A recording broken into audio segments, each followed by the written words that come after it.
Nous allons voir ensemble le principe de population de Malthus et nous allons la mettre en relation avec le fait qu'il y aura plus de 9 milliards d'habitants en 2050.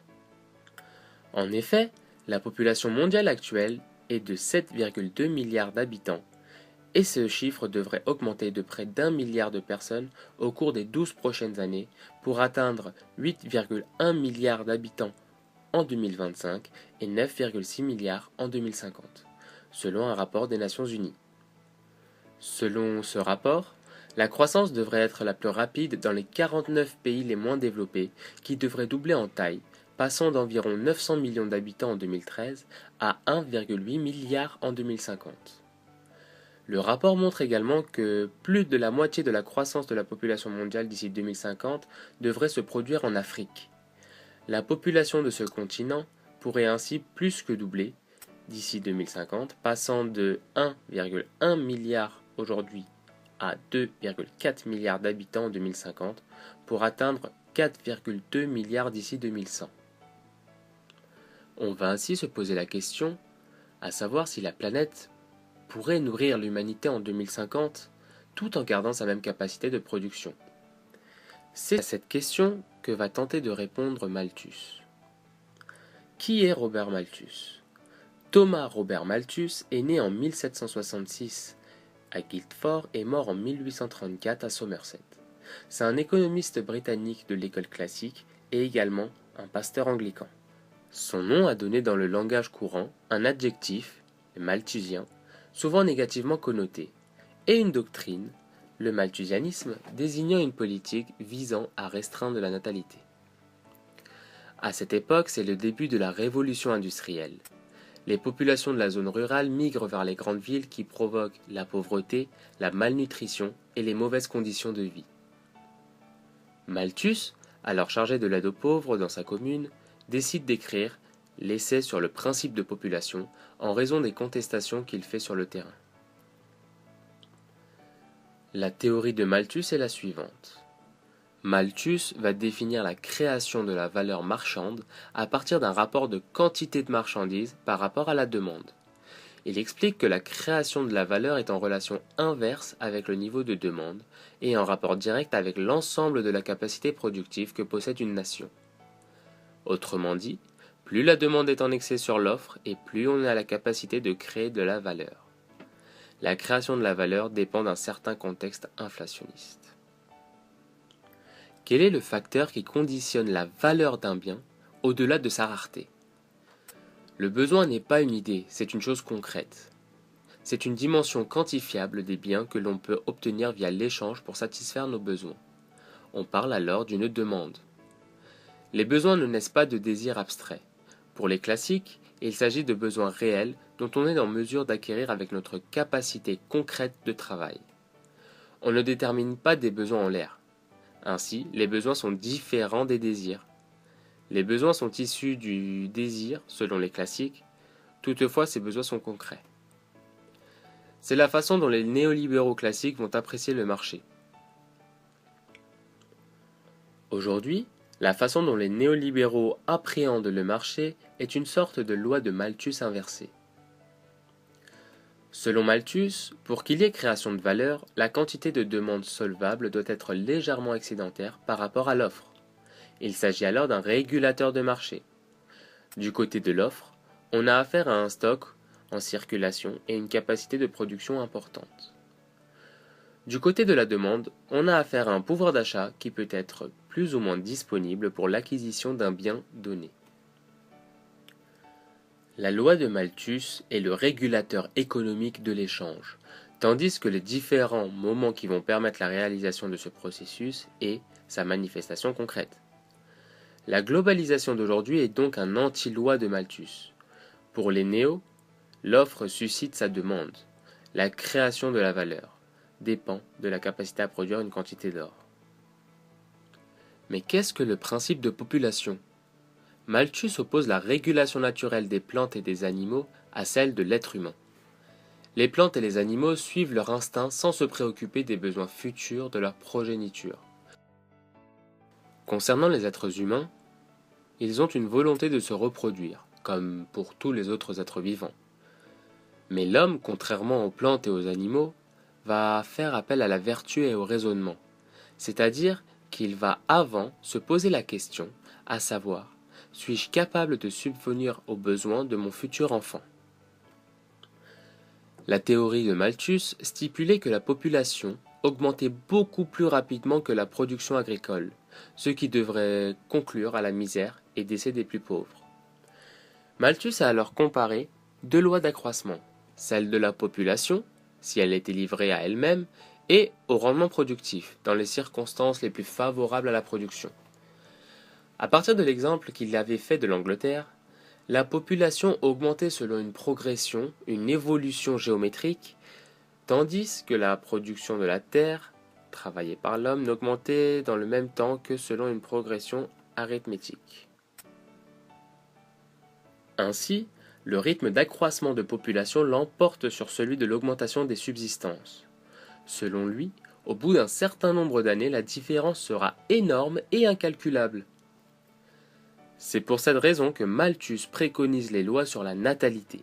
Il préconise l'abstinence pour réguler les naissances, voire même de se faire stériliser.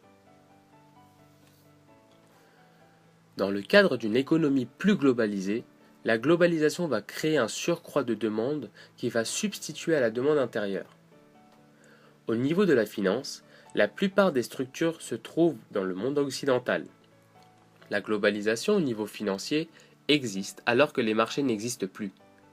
Les idées de Marx et des néolibéraux se rejoignent. On veut savoir si la loi de Malthus marche pour le marché mondial et national. Si elle ne marche pas pour l'un des marchés, elle ne marchera pas pour l'autre. Le projet de globalisation appréhende la globalisation à travers la loi de Malthus inversée. On retrouve alors le paradigme avec les néolibéraux classiques et les néolibéraux d'aujourd'hui. Le principe de population selon Malthus a eu pour majeure portée l'établissement de politiques malthusiennes. Elles ont vu le jour principalement en Inde et ensuite en Chine sous deux formes différentes. En effet, l'Inde a préféré récompenser les hommes décidant de se stériliser après la naissance de leur premier enfant, alors que la Chine a mis en place une politique de l'enfant unique stricte et sévèrement réprimée. Dans le cas de la Chine, en 1979, Deng Xiaoping impose la politique de l'enfant unique afin d'éviter une catastrophe démographique. Politique qui figure dans la constitution chinoise et qui a pour slogan « Un couple, un enfant ». Le non-respect des normes entraîne une majoration fiscale ainsi que la perte de l'emploi. Cette politique s'assouplit. Depuis 2002, il y a la possibilité d'avoir plusieurs enfants sous condition de payer une taxe de 600 € par naissance. L'État chinois va verser une prime de 120 € depuis 2004 pour les couples ayant eu une fille et qui ont respecté la loi. Aujourd'hui, certains pays tendent à suivre le principe de population de Malthus. Cependant, le XXe siècle a vu apparaître deux révolutions qui font rendre obsolète la courbe de Malthus. La révolution verte, qui a permis l'amélioration du secteur de l'agriculture avec un meilleur usage des ressources de la terre, puis la révolution industrielle, qui a révolutionné les styles de vie du monde entier et a permis une amélioration des conditions de vie de la population.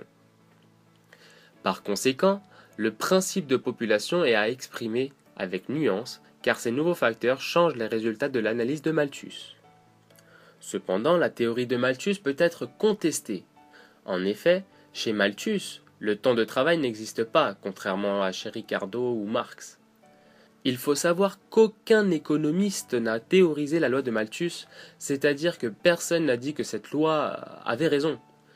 L'efficacité de la loi de Malthus n'est pas sûre, alors qu'on sait que la théorie de la valeur travail est fausse. La globalisation renverse la loi de Malthus. La tendance inflationniste de la globalisation est la loi inverse de Malthus. Elle dit que la loi de Malthus est fausse. Pour les libéraux classiques, la finalité de l'économie est de pouvoir constituer par l'action commerciale une capacité demande qui soit légèrement en excès sur l'offre. Lorsque cela s'inverse, on est en situation de déflation. Ainsi, on ne peut plus créer de valeur, et c'est ce que dit Malthus. Ensuite, dans le cas de la Chine, certes, la population a été diminuée, mais cela entraînait d'autres problèmes. En ville, avoir un enfant seulement n'est pas problématique, mais à la campagne, un enfant en plus est une paire de bras en plus. En effet, un fils permet de sécuriser les vieux jours, alors qu'une fille part vivre avec la famille du mari. Lorsqu'une mère est enceinte du deuxième enfant, elle est alors obligée d'avorter, même parfois à la naissance.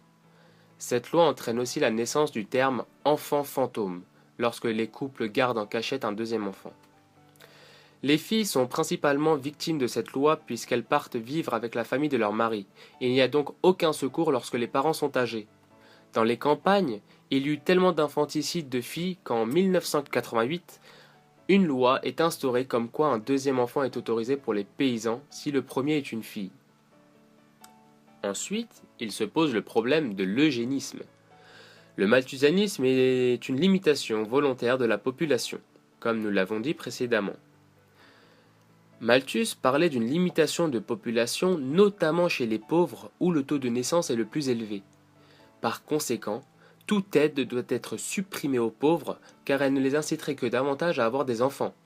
Or, en prenant en compte cet aspect du malthusianisme, celui-ci entraîne souvent l'eugénisme, c'est-à-dire l'amélioration d'une population par la sélection. Par exemple, appliquer le malthusianisme mais seulement aux pauvres ou aux handicapés. On rencontre plusieurs fois des cas où l'eugénisme a été appliqué à travers l'histoire. Nous pouvons prendre pour exemple l'Allemagne nazie, où 400 000 personnes ont été stérilisées au nom de la pureté de la race. Au Japon, où des mesures visant à stériliser des handicapés mentaux, des criminels, des patients souffrant des maladies génétiques, des maladies mentales et de la manico-dépression étaient mises en place.